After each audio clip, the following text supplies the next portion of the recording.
আল্লাহ রাব্বুল আলামিন প্রথম আয়াতে বলেছেন আউযু বিল্লাহি মিনাশ শাইতানির রাজীম ক্বাদ আফলাহাল মুমিনুন ক্বাদ আফলাহাল মুমিনুন ঈমানদারগণ সফল হয়ে গেছে। যারা ঈমান এনেছে তারা সফল হয়ে গেছে। আল্লাহ পাক স্টেটমেন্ট দিচ্ছেন ঈমানদারগণ সফল হয়ে গেছে। দুইটা শব্দ এখানে, সাফল্য আর ঈমানদার। আগে বুঝতে হবে আমাদেরকে সাফল্য কাকে বলে এবং বুঝতে হবে ঈমানদার কাকে বলে। সাফল্যের সংজ্ঞা কি? আমরা সাধারণত মনে করি যে দুনিয়াতে যার অনেক বড় জমি জমা আছে, বাড়ি গাড়ি আছে, টাকা পয়সা আছে, ব্যাংক ব্যালেন্স আছে, সোসাইটিতে ক্ষমতা আছে, স্ট্যাটাস আছে, এরাই হচ্ছে সফল, তাই না? আমরা সাধারণত এটা মনে করি এবং আমাদের জেনারেশনকে তো শেখানো হয়েছে সাফল্যের সংজ্ঞা হচ্ছে কিভাবে এই দুনিয়াতে আপনি ভালো থাকবেন।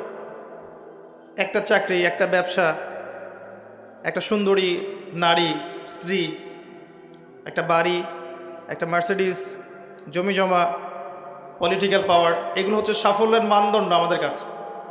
এগুলো অর্জন করলে পরে সমাজের মানুষ বলে হ্যাঁ লোকটা সফল, জীবনে কিছু করতে পেরেছে। এগুলো যার অর্জন করতে ব্যর্থ হয়, সে যত ভালো মানুষই হোক না কেন, মানুষ মনে করে ব্যর্থ। সারা জীবন পানের দোকান করলাম, কি করলাম?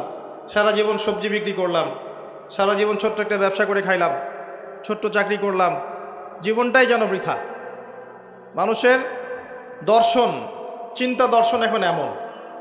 আল্লাহ পাক এটা কোরআনে বলেছেন বাল তুসিরুনাল হায়াতাদ দুনিয়া ওয়াল আখিরাতু খায়রু ওয়া আবকা। বরং তোমরা দুনিয়ার জীবনকেই প্রাধান্য দিয়ে থাকো, প্রকৃতপক্ষে পরকাল উত্তম এবং চিরস্থায়ী। সূরা আলী ইমরানে আল্লাহ পাক বলেছেন 185 নম্বর আয়াতে কুল্লু নাফসিন যায়িকাতুল মাউত, প্রত্যেকটা নফস মৃত্যুর স্বাদ গ্রহণ করবে। আর কিয়ামতের দিন তোমাদেরকে পূর্ণ মাত্রায় প্রতিদান দেয়া হবে। সেদিন ফামান যুহজিহা আনিন নার ওয়া উদখিলাল জান্নাতা ফাকাদ ফাজ, কিয়ামতের মাঠে যাকে পুলসিরাত পার করানো হবে, জাহান্নাম থেকে বাঁচানো হবে, জান্নাতে প্রবেশ করানো হবে, একমাত্র সে ব্যক্তি সফল, আর কেউ সফল নয়। ওয়ামাল হায়াতুদ দুনিয়া ইল্লা মাতাউল গুরুর, দুনিয়ার জীবন ধোঁকা প্রতারণা ছাড়া কিচ্ছু নয়। মরিচিকা দেখেছেন? মরিচিকা রোদের মধ্যে দেখা যায়, এটা দুনিয়ার জীবন। আল্লাহ পাক এর সাথে তুলনা করেছেন। আরেকটা আয়াত আছে সূরা হাদীদের মধ্যে, ওই আয়াতের মধ্যে আল্লাহ পাক দুনিয়ার জীবনের একটা এক্সাম্পল দিয়েছেন, দৃষ্টান্ত দিয়েছেন। কেমন? আল্লাহ বলছেন ই'লামু, তোমরা জেনে রাখো, তোমরা সবাই জেনে রাখো আন্নামাল হায়াতুদ দুনিয়া লাইবুন ওয়া লাহু ওয়া জিনাতুন ওয়া তাফাখুরুম বাইনাকুম ওয়া তাকাসুর। তোমরা জেনে রাখো দুনিয়ার জীবনটা হচ্ছে খেলাধুলা। ছোট বাচ্চা যারা থাকে এরা খেলাধুলা ছাড়া কিছু বোঝে? ওদের কাছে দুনিয়াটা এমনই, খেলার মতো, খেলাধুলা করবো, এটাই দুনিয়ার জীবন ওদের কাছে মনে হয়। আর একটু বড় হলে আল্লাহ, দেখবেন কিশোর কিশোরীরা এখন দুনিয়ায় জীবনের কোনো উদ্দেশ্য নাই, সারাদিন এই বস্তুবাদিতা স্রোতে গা ভাসিয়ে দিয়েছে, ছেলে খেলায় সময় পার করছে। সারাদিন দেখবেন ফেসবুক, ইউটিউবিং, টিকটক, আড্ডাবাজি করা, লুডো খেলা, পাবজি, ফ্রি ফায়ার। ওদের কাছে লাহু মানে মজা, হাসি তামাশা। দুনিয়ার জীবন কি? ঠাট্টা, মজা, হাসি তামাশা। আর একটু বুঝ বেশি থাকলে ড্রাগ অ্যাডিক্টেড হবে, গার্লফ্রেন্ডকে নিয়ে ঘুরবে, পর্নোগ্রাফিতে আসক্ত হবে, জুয়া খেলবে, ক্যাসিনোতে যাবে। দুনিয়ার জীবন ওদের কাছে এমন। আরেকটু বড় হলে ওয়াজিনাতুম ওয়া তাফাখুরুম বাইনাকুম ওয়া তাকাসুর, আরেকটু বড় যখন হবে, ম্যাচুরিটি আসবে, তখন প্রতিযোগিতা, প্রাচুর্যের প্রতিযোগিতা, কে কত বেশি সম্পদ আর্ন করতে পারে, কার কত বেশি জমি আছে, কার কত সুন্দর স্ত্রী আছে, কার কত বড় চাকরি, কার কত বড় সম্পত্তি, কার কত বড় ক্ষমতা, জনবল কার কত বেশি। এই যে তাফাখুরুম বাইনাকুম ওয়া তাকাসুর, আল্লাহ পাক এটা সূরা তাকাসুরেও বলেছেন আলহাকুমুত তাকাসুর হাত্তা যুরতুমুল মাকাবির, তোমরা প্রাচুর্যের প্রতিযোগিতা তোমাদেরকে মোহাচ্ছন্ন করেছে যতক্ষণ না তোমরা কবরে শায়িত হচ্ছ। কাল্লা সাউফা তা'লামুন সুম্মা কাল্লা সাউফা তা'লামুন, কখনো নয়, শীঘ্রই তোমরা জানতে পারবে।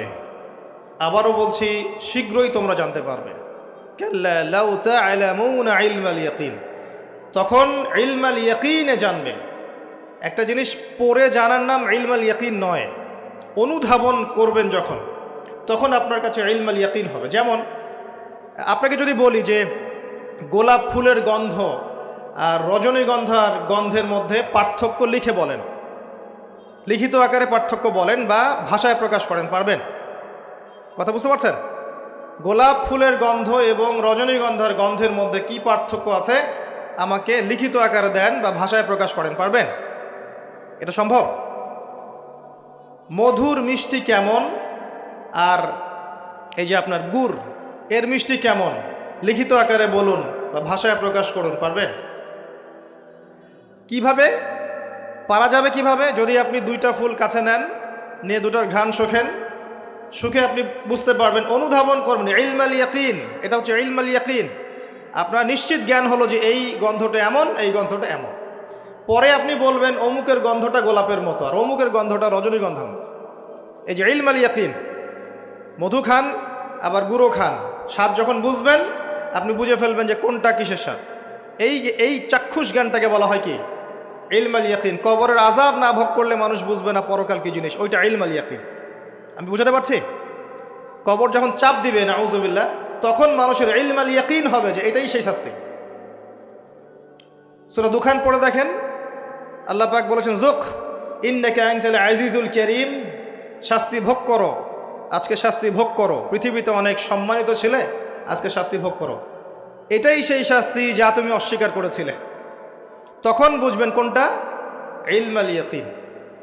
তো আল্লাহ পাক এই কথাটা বলেছেন সূরা তাকাসুরের মধ্যে, তোমাদের প্রাচুর্যের প্রতিযোগিতা ব্যস্ত করে রেখেছে যতক্ষণ পর্যন্ত না তোমরা কবরে শায়িত হচ্ছ। কাল্লা সাউফা তা'লামুন সুম্মা কাল্লা সাউফা তা'লামুন কাল্লা লাউ তা'লামুনা ইলমাল ইয়াকিন। নিশ্চিত জ্ঞান সহকারে তোমরা জানবেই ইনশাআল্লাহ তাআলা। আল্লাহ পাক সূরা হাদীদের এই আয়াতে বলছেন যে দুনিয়ার জীবনটা খেলাধুলা, প্রাচুর্যের প্রতিযোগিতা, অনর্থক বিষয়ে ব্যস্ত থাকা। ই'লামু আন্নামাল হায়াতুদ দুনিয়া লা'ibun ওয়া লাহু ওয়া যিনাতুন ওয়া তাফাখুরুন বাইনাকুম ওয়া তাকাসুরুন ফিল আমওয়ালি ওয়াল আওলাদ। এই প্রাচুর্যের প্রতিযোগিতা হচ্ছে সম্পদের ক্ষেত্রে, সন্তানদের ক্ষেত্রে। এটা করি না আমরা? আমার এত সন্তান, আমার এত সম্পদ। আল্লাহ এটাই বলছেন কামাসালি গায়যিন, এর এক্সাম্পলটা হচ্ছে এমন, কামাসালি গায়যিন আ'জাবাল কুফফার নাবাত। দুনিয়ার জীবনের উদাহরণ হচ্ছে এমন একটা বৃষ্টির মতো, ভালো করে বোঝেন, একটা বৃষ্টির মতো যে বৃষ্টিটা একটা মৃত জমিনে পড়ল, জমিনটা মৃত ছিল, এরপর জমিনটা সজীব হলো, হওয়ার পরে সেখানে ফসল ফলল, ফসলটা এক পর্যায়ে সবুজ হলো। কি হলো? সবুজ, শস্য শ্যামল হয়ে গেল। এরপরে এই ফসলটা হলুদ বর্ণ ধারণ করল। হলুদ বর্ণ ধারণ করে না শেষে? এরপর চাষি এটাকে কেটে ফেলল।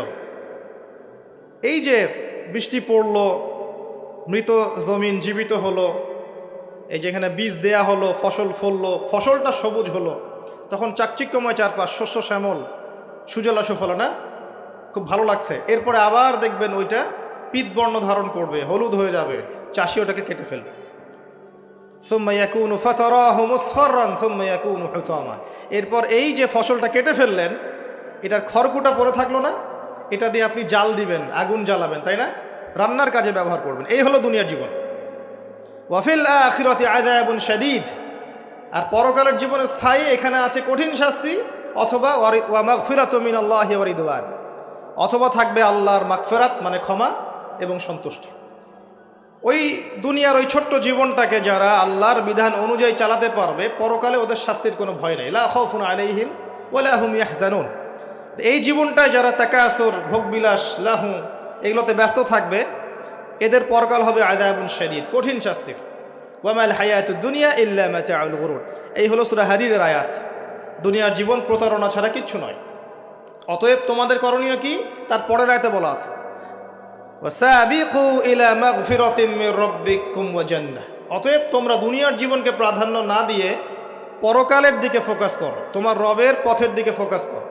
ছুটে চলো, তোমরা ছুটে চলো সেই জান্নাতের দিকে যার প্রশস্ততা আসমান এবং জমিনের সমান। ওয়াসাবিকু ইলা মাগফিরাতিম মির রাব্বিকুম ওয়া জান্নাহ আরদুহা কাআরদিস সামাই ওয়াল আরদ উইদ্দাত লিল্লাযিনা আমানু বিল্লাহি ওয়া রাসূলিহি। এটা প্রস্তুত করা হয়েছে কাদের জন্যে? যারা ঈমান এনেছে এবং তদনুযায়ী কি করেছে?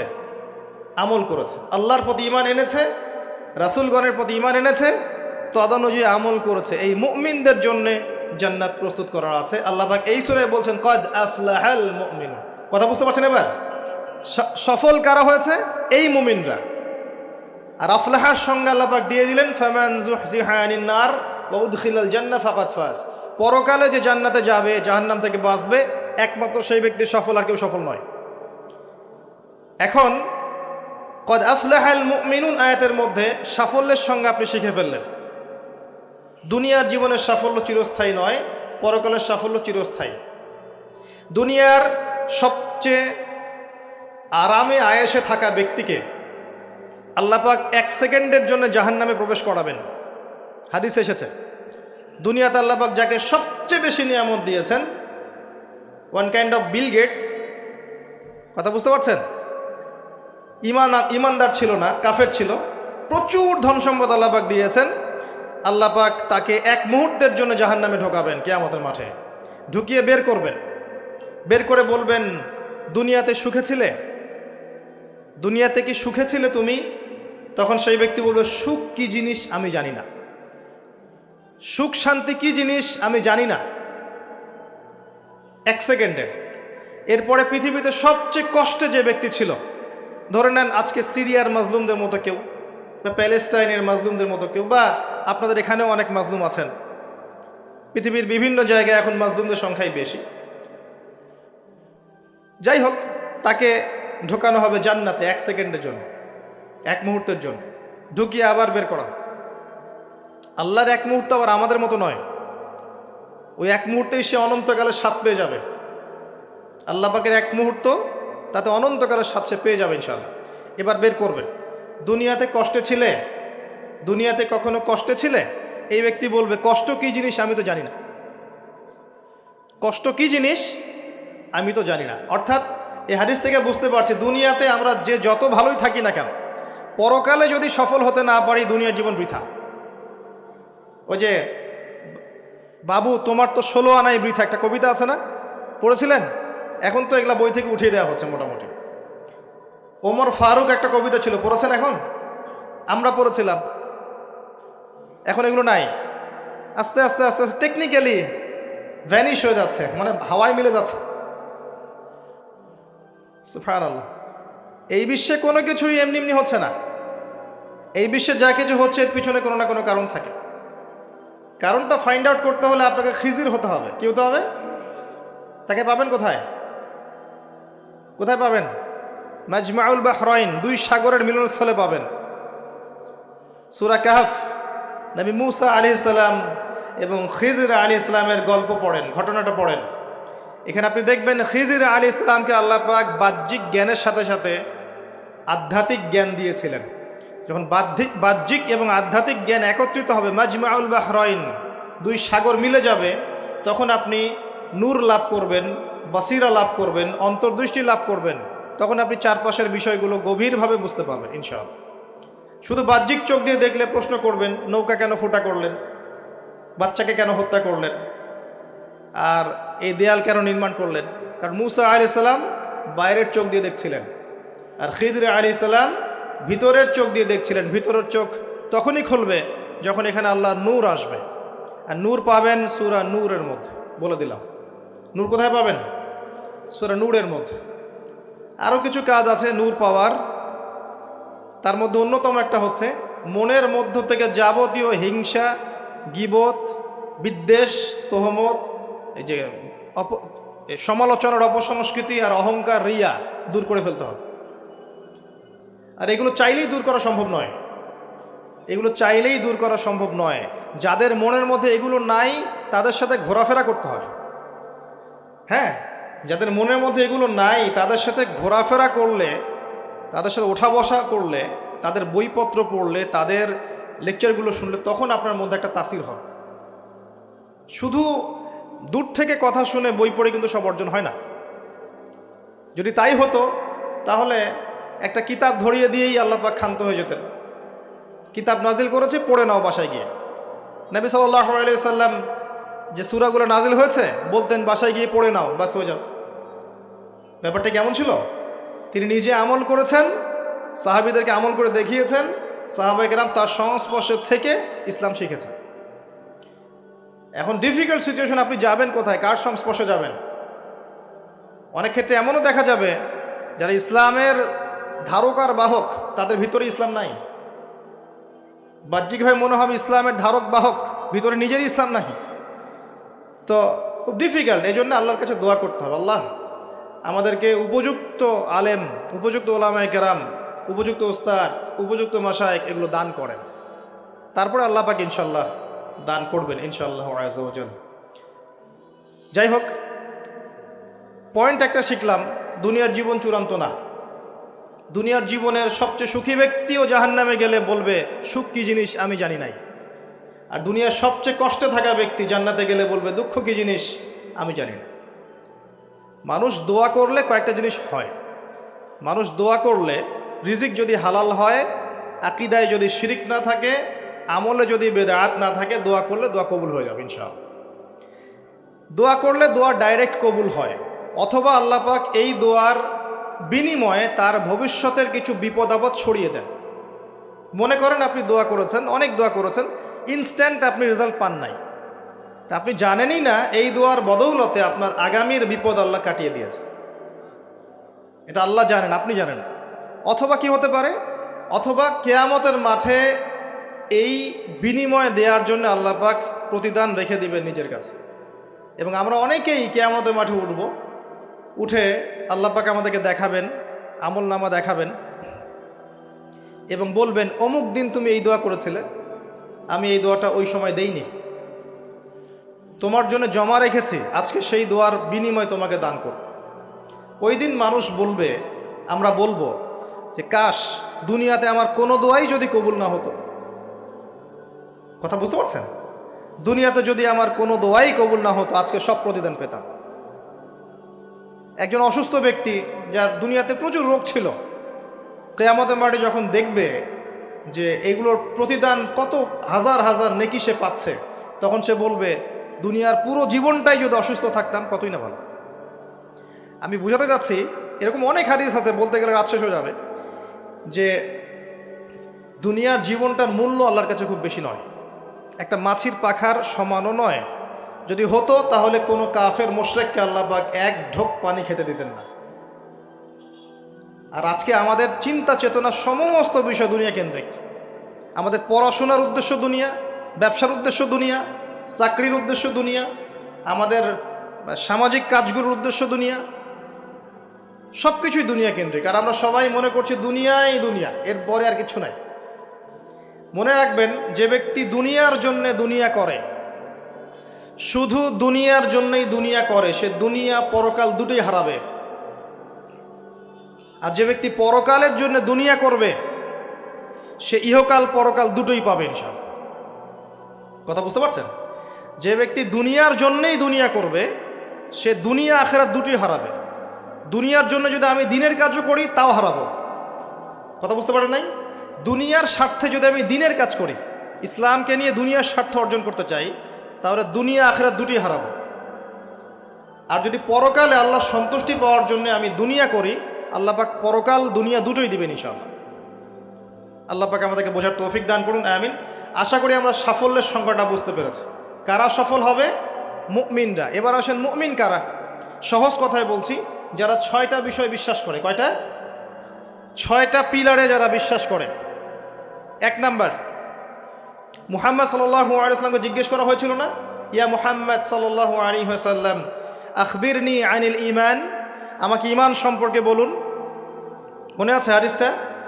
হাদিসে জিবরিল, মিশকাতের 2 নম্বর হাদিস মেবি, জি। আর মুসলিম শরীফের 9 নম্বর হাদিস।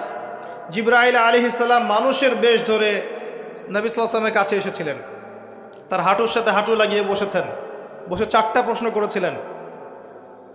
ইসলাম কাকে বলে, ঈমান কাকে বলে, ইহসান কাকে বলে, এবং কিয়ামত কবে হবে। নবীজি বলেছিলেন কিয়ামত কবে হবে এই বিষয়ে প্রশ্নকারী উত্তরদাতার জ্ঞান সমান। তখন তিনি আবার প্রশ্ন করেছিলেন, তাহলে আলামত কিছু বলে দিন। এর উপর বিস্তারিত আমার খুতবা আছে, শুনে নেবেন, ইউটিউবে আছে। তো এর মধ্যে একটা প্রশ্ন ছিল ঈমান কাকে বলে। নবী সাল্লাল্লাহু আলাইহি ওয়াসাল্লাম উত্তর দিয়েছিলেন, আল ঈমান, ঈমান হচ্ছে আন তুমিনা বিল্লাহ, তুমি বিশ্বাস করবে এক আল্লাহর প্রতি, মুখস্থ করে ফেলবেন, এক আল্লাহর প্রতি ঈমান, ওয়া মালাইকাতিহি, তার ফেরেশতা মণ্ডলীর প্রতি 2 নম্বর, 3 নম্বর ওয়া কুতুবিহি, তার আসমানি কিতাব সমূহের প্রতি, সমস্ত আসমানি কিতাব সমূহের প্রতি, 4 নম্বর ওয়া রুসুলিহি, তার সমস্ত রাসূলগণের প্রতি বিশ্বাস করবে, 5 নম্বর ওয়াল ইয়াউমিল আখির, পরকালের জীবনে বিশ্বাস করবে, 6 নম্বর ওয়াল কদরি খায়রিহি ওয়া শাররিহি, তাকদীরের ভালো এবং মন্দের প্রতি বিশ্বাস করবে। এই 6টা পিলারের প্রতি বিশ্বাস করার নাম কি? ঈমান।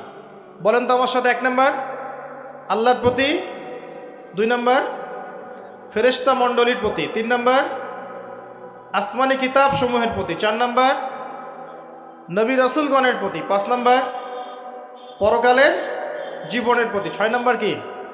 ভাগ্যের ভালো মন্দের প্রতি। এখন মজার ব্যাপার হচ্ছে এই 6টার কোনোটাই চোখে দেখা যায় না। কথা বুঝতে পারছেন?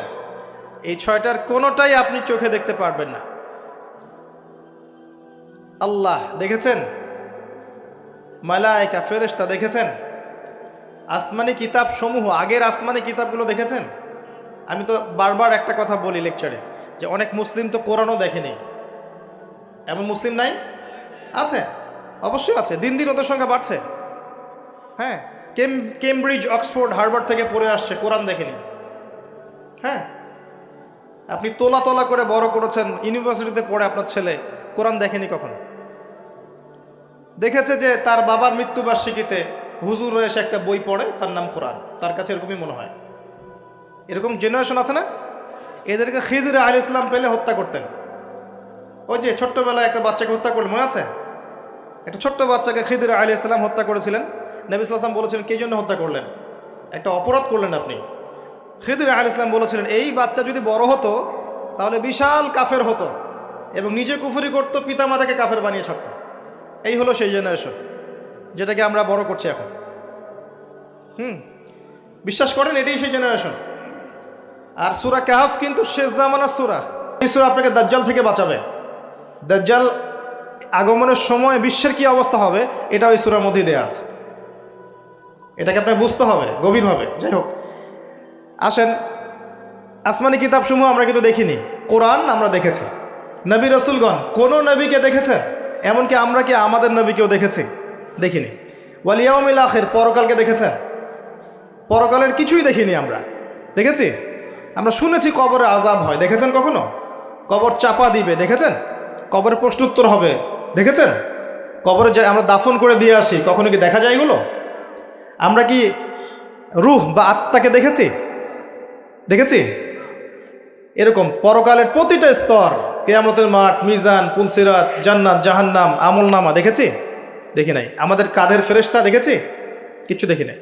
এই যে 6টা পিলার ঈমানের, সব কিন্তু গায়েব, অদৃশ্য বিশ্বাস। এটাই সেই আয়াতের ব্যাখ্যা। আল্লাহ পাক বলেছেন, আলিফ লাম মিম যালিকাল কিতাব লা রাইবা ফিহি হুদাল লিল মুত্তাকিন। এই বইটা মুত্তাকিদের জন্য হেদায়েত, যে বই কোনো সন্দেহ নাই, যে কিতাবে কোনো সন্দেহ নাই। এই মুত্তাকি কারা? আল্লাযীনা ইউমিনুনা বিল গায়বি, যারা কিনা প্রথমত এই গায়েবের প্রতি ঈমান আনে। এই হলো গায়েবের 6টা পিলার। এখন সবচেয়ে মজার কথা হচ্ছে যে এখনকার শিক্ষা এবং জ্ঞান দর্শন হচ্ছে এমন যে পরীক্ষা নিরীক্ষা, বিজ্ঞান, যুক্তি আর দর্শন দিয়ে কোনো কিছুকে যদি প্রমাণ না করতে পারেন তাহলে তার অস্তিত্ব নেই। এটা আমাদেরকে শেখানো হয়, পশ্চিমারা এটা শিখিয়েছে। পশ্চিমারা এটা শিখিয়েছে যে পরীক্ষা নিরীক্ষা, পর্যবেক্ষণ, যুক্তি, দর্শন, বিজ্ঞান, এগুলো দিয়ে যদি আপনি প্রমাণ করতে না পারেন কোনো কিছুকে, তাহলে এগুলোর কোনো অস্তিত্ব নেই। এজন্যই তারা ঈমানের 6 পিলারের কোনোটাতেই বিশ্বাস করে না। কথা কি বুঝতে পারছেন? আল্লাহকে তো আপনি ল্যাবে প্রমাণ করতে পারবেন না, পারবেন? আর আল্লাহ যদি সামনে থাকতেন তাহলে কি ফেরাউনও তাকে সাজদা করতো না? করতো না? তাহলে কি দুনিয়ার জীবনটা কোনো পরীক্ষা হতো? হতো না। যাই হোক, এই যে মালায়েকা, আপনি কি ল্যাবে প্রমাণ করতে পারবেন? পারবেন? পারবেন না। রূহ বা আত্মাকে প্রমাণ করতে পারবেন? স্বপ্নের ব্যাখ্যা দিতে পারবেন? ঘুম, মানুষ যে ঘুমায়, ঘুমের মধ্যে হাসে এবং কাঁদে, আছে না? ঘুমের মধ্যে ভয় পায়, ব্যাখ্যা করতে পারবেন? পারবেন না। এই যে পরকালের জীবনের, কবরের আযাব, জান্নাত, জাহান্নাম, মিজান, পুলসিরাত, একটাকেও কি ব্যাখ্যা করা যাবে? ল্যাবরেটরিতে প্রমাণ করা যাবে? ওদের দর্শন হচ্ছে, এটাকে বলে এপিস্টিমোলজি বা জ্ঞান তত্ত্ব। ওদের জ্ঞান তত্ত্ব হচ্ছে যে যেহেতু এগুলোকে আমরা প্রমাণ করতে পারছি না, অতএব এগুলোর কোনো অস্তিত্ব নাই, চাক্ষুষ যা দেখব তাই সত্য। এটা ওই যে মূসা আলাইহিস সালামকে বলেছিল তার কওম, লান নুমিনা লাকা হাত্তা নারাল্লাহা জাহরা, আমরা বিশ্বাস করব না তোমার কথা হে মূসা যতক্ষণ আল্লাহকে হাজির করছো আমাদের সামনে, দেখব তারপর বিশ্বাস করব। এই জ্ঞান তত্ত্ব দিয়েই সারা বিশ্বের শিক্ষা দর্শন চলছে। এ কারণেই বলি আমি যে শিক্ষার মধ্যে শিরক আছে। কি আছে? শিক্ষা দর্শনের মধ্যে শিরক আছে। কিন্তু এই চিন্তা চেতনা লালন করে কেউ জ্ঞান অর্জন করে, তার এই পুরো জ্ঞান অর্জনটাই বৃথা। এই জ্ঞানের দিয়ে সে দুনিয়া পাবে, পরকাল পাবে না। তো ইমানের 6 পিলার প্রত্যেকটাই কি? গায়েবে বিশ্বাস।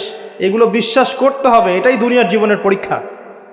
মনে রাখবেন, এগুলোর প্রতিটার পিছনেই বিজ্ঞান আছে, যুক্তি দর্শন আছে, কিন্তু আমাদেরকে সেই ক্যাপাবিলিটি অফ থিঙ্কিং দেয়া হয় নাই। আমাদেরকে ওই মাথার মধ্যে ওই চিন্তা শক্তি দেয়া হয়নি যে আপনি মালায়েকা ব্যাখ্যা করতে পারবেন।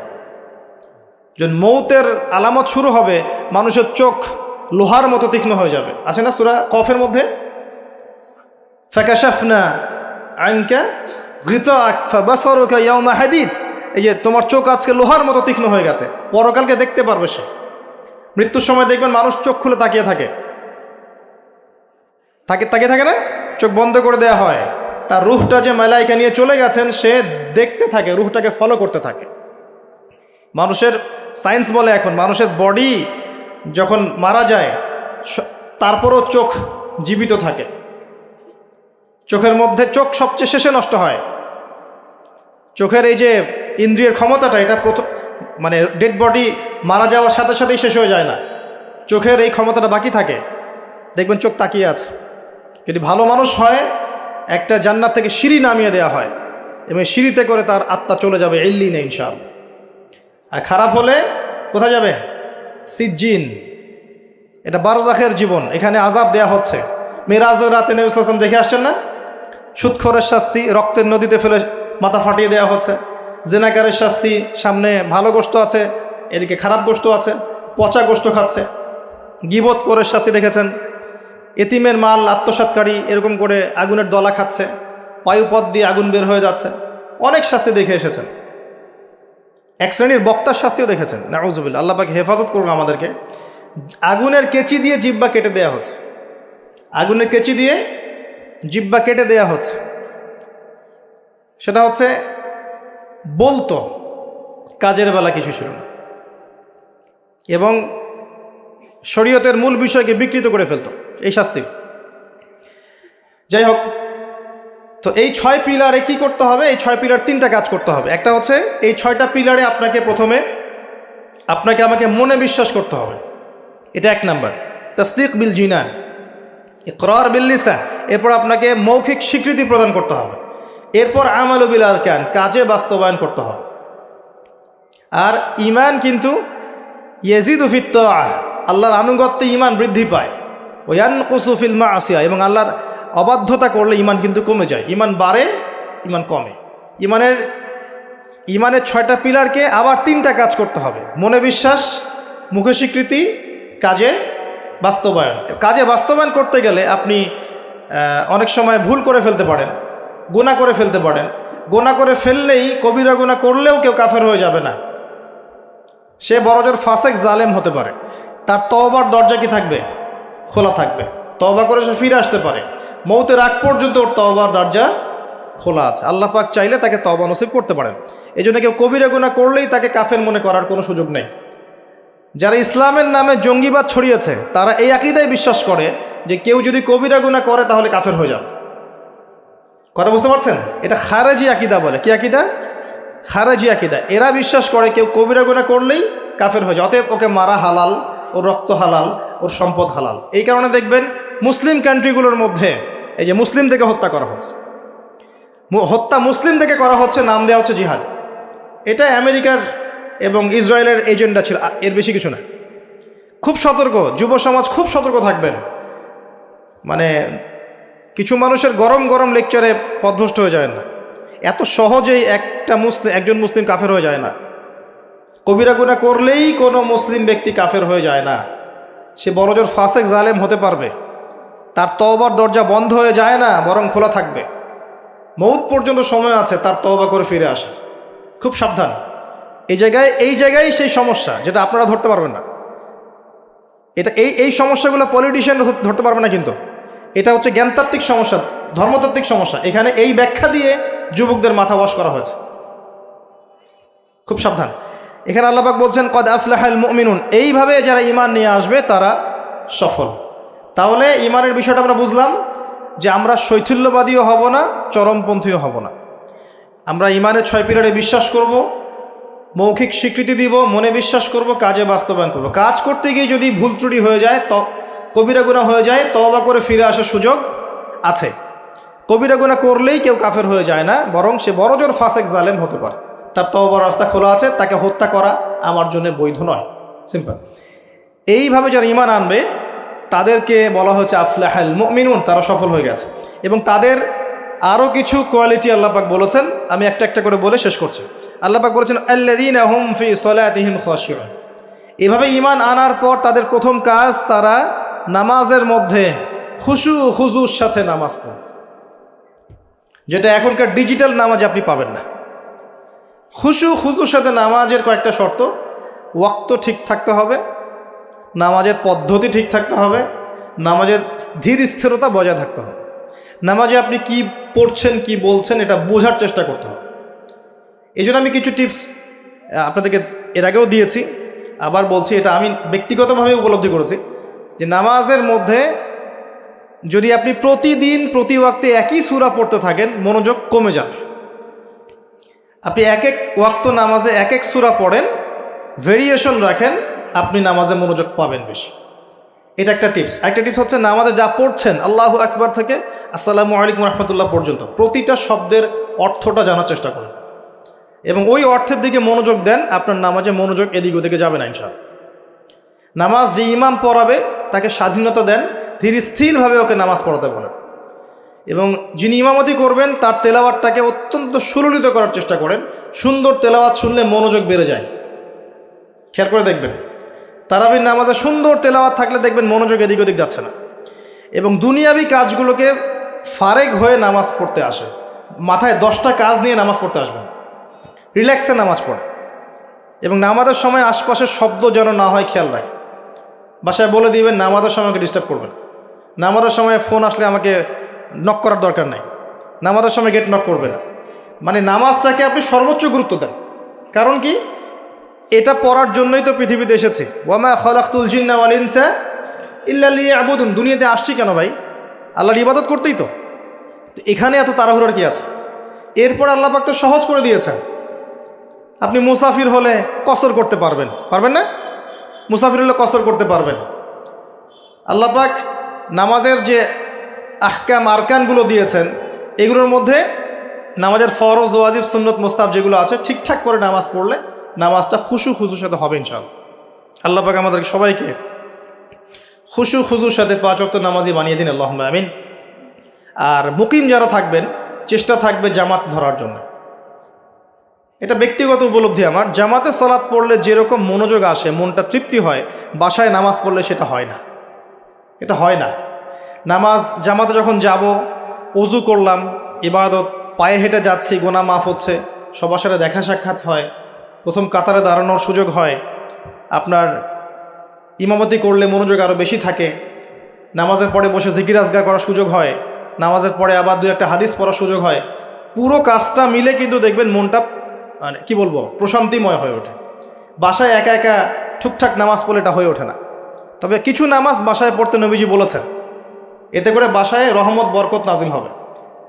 অনেকে প্রশ্ন করে, স্বামী স্ত্রী কি একসাথে নামাজ পড়তে পারবে? স্বামী স্ত্রী একসাথে সিনেমা দেখতে পারবে, নামাজ পড়তে পারবেন নাকি? এগুলো প্রশ্ন করে। স্বামী স্ত্রী কি একসাথে নামাজ পড়তে পারবে? নামাজ পড়েন না বলেই তো এই সমস্যা। স্বামী স্ত্রী একসাথে মাঝে মাঝে নামাজ পড়বে, মাঝে মাঝে নফল নামাজ পড়বেন একসাথে।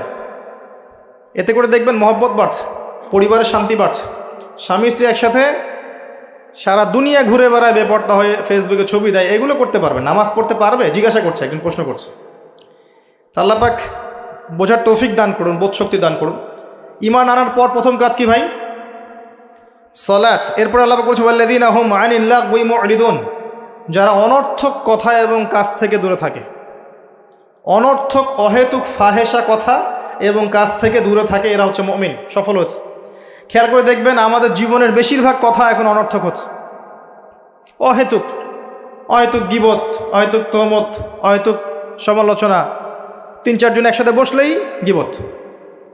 যে ব্যক্তি কিছু বোঝেই না সে পলিটিক্স নিয়ে কথা বলা শুরু করলো, ইকোনমিক্স নিয়ে কথা বলা শুরু করলো, দেশ নিয়ে, রাষ্ট্র নিয়ে, কত বুদ্ধি তার, মাশাআল্লাহ। অথচ সে এসবের ধারই ধারে, জ্ঞানের কোনো ধারই ধারে না। এই জ্ঞান তার মধ্যে নাই। এমন কেউ নাই যে সব বিষয় নিয়ে কথা বলার চেষ্টা করে না।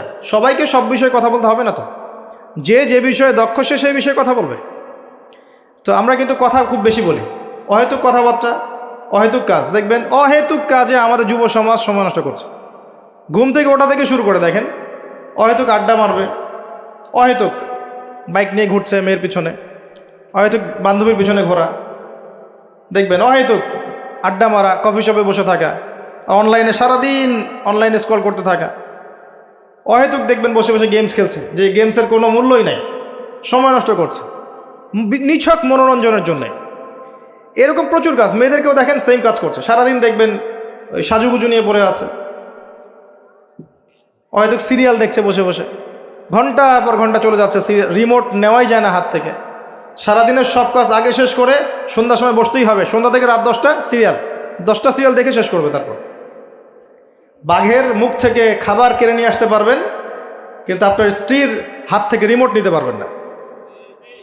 মানে সবই অহেতুক। খেয়াল করে দেখবেন প্রচুর কাজ আমরা করি, নিছক অহেতুক কথার কাজ। আল্লাহ পাক বলেছেন মুমিনদের সবচেয়ে বড় বৈশিষ্ট্য হচ্ছে তারা অহেতুক কথা এবং কাজ এড়িয়ে চলবে। কথা বললে দিনের কথা বলবে, আল্লাহর কথা বলবে, রাসূলের কথা বলবে। যে কথায় কোনো উপকার আছে এমন কথা বলবে, যে কথায় নিজের বা নিজের পরিবারের, নিজের দেশের, নিজের জাতির, নিজের উম্মার উপকার হয়, দিনের খেদমত হয়, এমন কোনো কথা বলবে বা কাজ করবে। আর যদি কোনো জায়গায় বসে দেখেন অহেতুক কথা কাজ হয়ে গেছে, সেক্ষেত্রে ওঠার আগে অবশ্যই এই দোয়াটা পড়বেন, সুবহানাকা আল্লাহুম্মা বিহামদিকা আশহাদু আল্লা ইলাহা ইল্লা আনতা আস্তাগফিরুকা ওয়া আতুবু ইলাইক। আশা করা যায় ওই বৈঠকে আপনি যে অহেতুক কথাগুলো বলেছেন এটা মাফ হয়ে যাবে ইনশাআল্লাহ। তো আল্লাহ পাক আমাদের সবাইকে অনর্থক কথা এবং কাজ থেকে বেঁচে থাকার তৌফিক এনায়েত করুন, আমিন। এরপর আল্লাহ পাক বলেছেন ওয়াল্লাযীনা হুম লিযাকাতি ফাঈলুন, যারা যাকাত আদায় করে। এখানে যাকাতের 2টা অর্থ। একটা হচ্ছে মালের যাকাত প্রদান করা, নিসাব পরিমাণ সম্পত্তি থাকলে 2.5% যাকাত দিবেন। যাকাত দেন তো? শুধু যাকাতটা যদি আমরা কালেক্ট করতে পারতাম, আমাদের সমাজে দারিদ্রতা বলে কিছু থাকতো না। শুধু যাকাতটা যদি আমরা সংগ্রহ করতে পারতাম সবাই, আর আমরা যদি দিতাম। আমরা অনেকে নামাজ পড়ি, যাকাত দেই না। রমজান মাসে তারাবির নামাজে এসে অনেক বড় বড় বাহাদুরি দেখাই, যাকাতটা আদায় করি না। বহু মানুষ আছে আমরা যাকাত দেই না। এমন অনেক মানুষ আছে আমাদের সমাজে যাদের এক একজনের যাকাতের টাকা দিয়ে শত শত মানুষের কর্মসংস্থান করা সম্ভব, জানেন? এমনও অনেক মানুষ আছে আমাদের দেশে।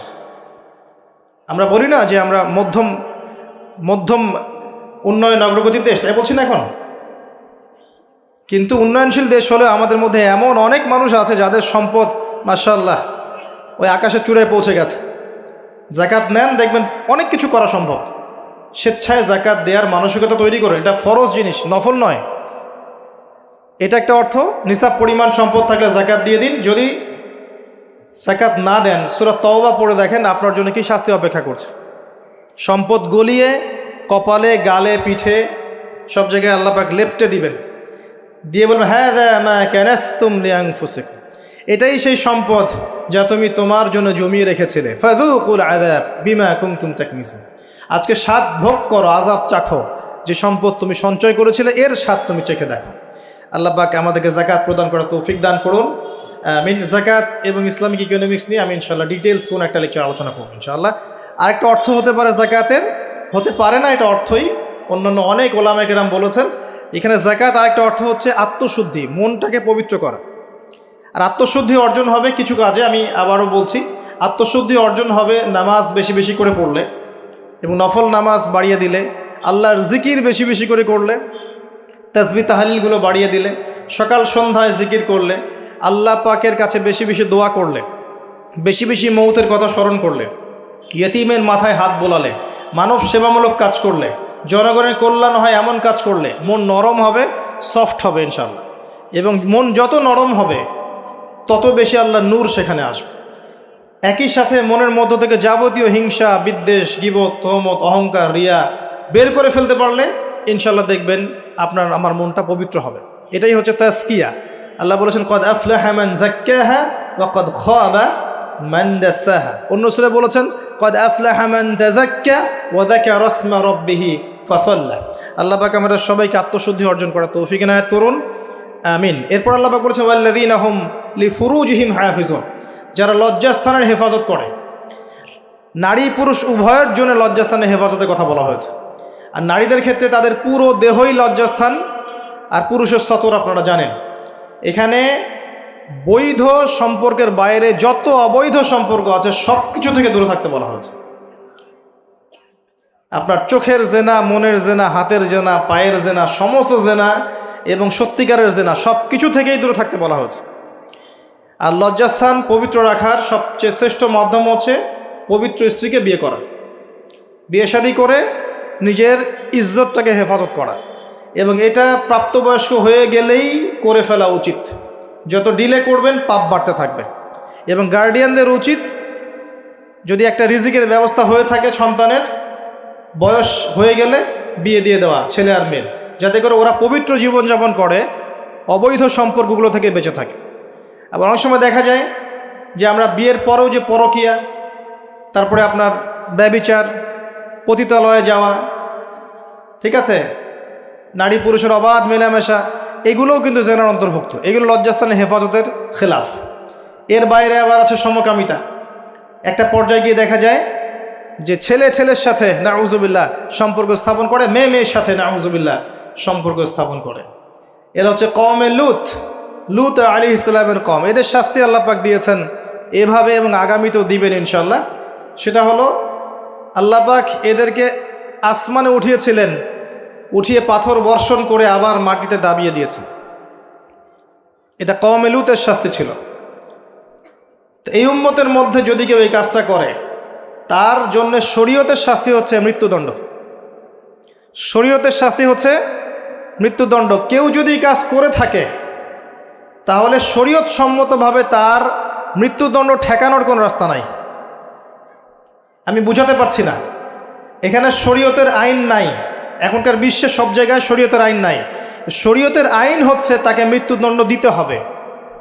সে যে এখন বেঁচে আছে এটা আল্লাহ পাকের দয়ায় বেঁচে আছে। সে যদি তওবা করে, একজন ব্যক্তি যদি বিবাহিত হয় এবং জেনা করে নাউজুবিল্লাহ, অথবা একজন ব্যক্তি যদি সমকামিতায় লিপ্ত হয় নাউজুবিল্লাহ, অথবা একজন ব্যক্তি যদি কোনো পশু পাখির বা প্রাণীর সাথে মানে সেক্সুয়াল সম্পর্কে লিপ্ত হয় নাউজুবিল্লাহ, এই কাজগুলো করার পর তার পৃথিবীতে বেঁচে থাকার অধিকার সে হারিয়ে ফেলে। সে যদি তওবা করে আল্লাহ হয়তো তার তওবা কবুল করতে পারেন, কিন্তু বেঁচে থাকার অধিকার হারিয়ে গেছে। আমি মানে বুঝাতে পারছি না। একজন মহিলা সাহাবী ভুলবশত এই কাজ করে ফেলেছেন। কথা বুঝতে পারছেন? নবীর কাছে এসেছেন, কোন কাজ করেছেন? বিবাহিত হওয়ার পরেও ব্যভিচার করেছেন। সমকামিতা নয়, কিন্তু বিবাহিত হওয়ার পরেও ব্যভিচার করেছেন। আর সমকামিতা এর চেয়ে তো ডেঞ্জারাস। তো এই মহিলাকে নবী সাল্লাল্লাহু আলাইহি ওয়াসাল্লাম বলছেন বাসায় যাও, তওবা করো। সেই মহিলা বারবার জোর করছে, ইয়া রাসূলুল্লাহ আমাকে পবিত্র করেন, আমাকে পবিত্র করেন। নবী সাল্লাল্লাহু আলাইহি ওয়াসাল্লাম যখন জানতে পারলেন যে এই মহিলা সুস্থ, পাগল নয় এবং সে এরকম ব্যভিচার করেছে, তিনি তাকে বললেন যে তোমার গর্ভে সন্তান এসেছে, এই সন্তান জন্মগ্রহণ করবে, তারপরে আমার কাছে এসো, বিচার করে দিব। সেই মহিলা ফিরে গেল। সেই মহিলা ফিরে গিয়ে এই যে বাচ্চা, তার কি বাবার পরিচয় আছে? বাচ্চা লালন বড় করলেন, এরপর বাচ্চা খালাস করলেন, জন্মদান করলেন। জন্মদান করার পরে কোলের বাচ্চাকে নবীর কাছে এসেছেন সাল্লাল্লাহু আলাইহি ওয়াসাল্লাম, এসে বলেছেন ইয়া রাসূলুল্লাহ বাচ্চা এই যে জন্ম হয়ে গেছে, আমাকে পবিত্র করেন। নবীজি বললেন সাল্লাল্লাহু আলাইহি ওয়াসাল্লাম ফিরে যাও, এই বাচ্চা যখন দুধ ছাড়বে তখন আসবে। 2 বছরের মধ্যে এই বাচ্চা দুধ ছেড়ে দিল, শক্ত খাবার খেতে শিখল। এবার সেই মহিলা আবার এসেছে, এসে বলছে ইয়া রাসূলুল্লাহ সাল্লাল্লাহু আলাইহি ওয়াসাল্লাম আমাকে পবিত্র করেন। পবিত্র হওয়ার কি বাসনা, কারণ তারা পরকাল চিনেছেন। দুনিয়াতে আমাকে শাস্তি দেন, রজম করে দেন। নবী করিম সাল্লাল্লাহু আলাইহি ওয়াসাল্লাম দেখলেন বাচ্চার হাতে রুটি আছে, বাচ্চা শক্ত খাবার খেতে পারে। একজন মুসলমানকে বললেন যে তুমি এই বাচ্চার দায়িত্ব নাও। এবার অন্য সাহাবীদেরকে নবীজি বললেন এই মহিলাকে নিয়ে যাও, দূরে নিয়ে যাও, নিয়ে গিয়ে তাকে এই যে কোমর পর্যন্ত মাটিতে পুঁতে ফেলো এবং চারপাশ থেকে তোমরা সবাই রজম করে হত্যা করো।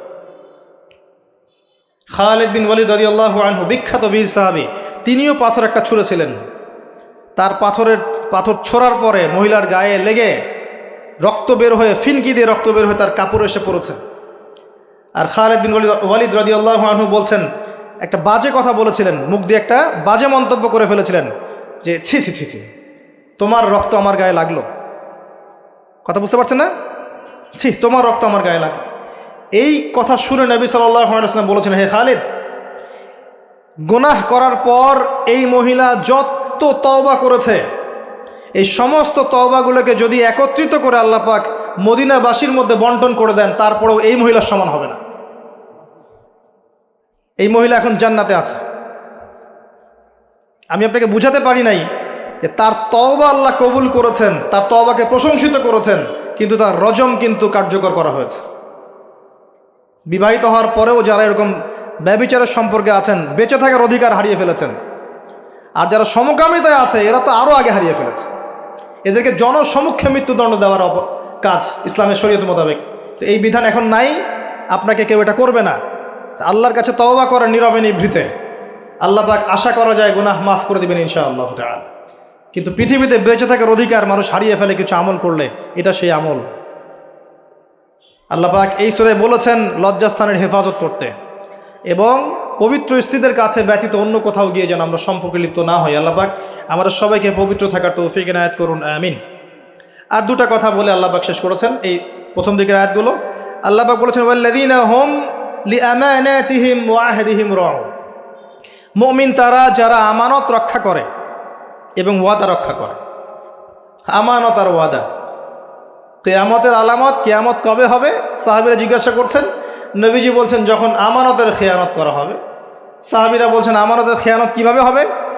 নবী সাল্লাল্লাহু আলাইহি ওয়াসাল্লাম বলছেন যখন অনুপযুক্ত ব্যক্তিকে দায়িত্ব প্রদান করা হবে বিভিন্ন সেক্টরে, তখন বুঝে নেবে এটাই সেই যুগ।